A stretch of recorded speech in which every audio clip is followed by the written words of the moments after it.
Hi, so this is a Hyperopia update and I'm going to talk a little bit about accommodation as well.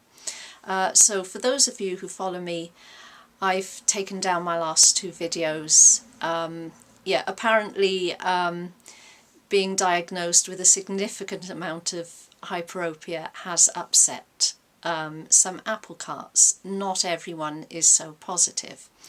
So there we are.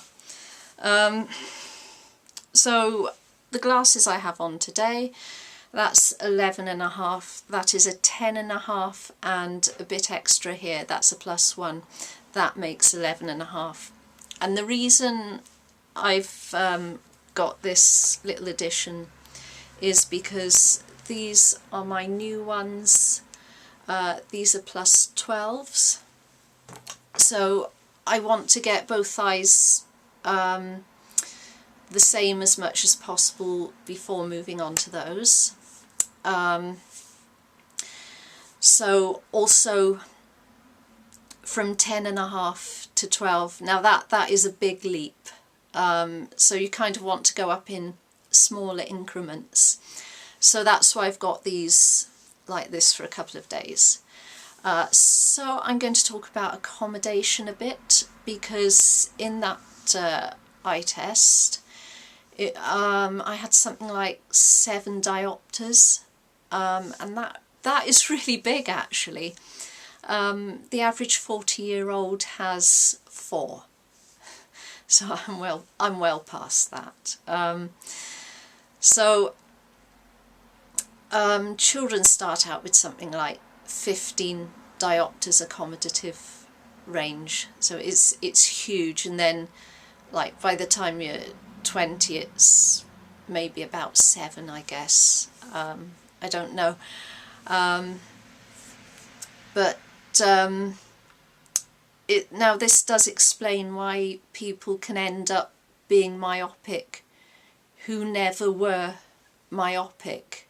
You know, if you got that many, you know, if you've got that big a range of accommodation, then it's quite easy, you know, if you're doing a lot of reading, and especially if you're using an auto-refractor every time you get tested, you can end up slipping into the minuses when you were never short-sighted to begin with. So that's a bit of an interesting thought, and it also explains, you know, why some people who are long-sighted end up going under the radar as well, because, you know, we use our accommodation all of the time because we actually have to. So yeah, I mean, our eyes never really relax, and you know, just now I'm kind of becoming aware of my eyes, as you know, the tension in my eyes. They're a lot more relaxed than they were, but it's just that I'm becoming more aware of, you know, my body and what's going on in my eyes. So yeah, so also something interesting that I picked up on with accommodation is that now you can get several conditions of accommodation, and I'll skip through what they are. There's you know, insufficient accommodation, there's infacultative accommodation, there's accommodation excess, and then there's convergence insufficiency. I think that's all 4 of them. So people can have several problems with accommodation, and for those of you who don't know, accommodation is being able to change from looking to distance to near, and using the muscles to make the eyes focus in a different place. That's accommodation.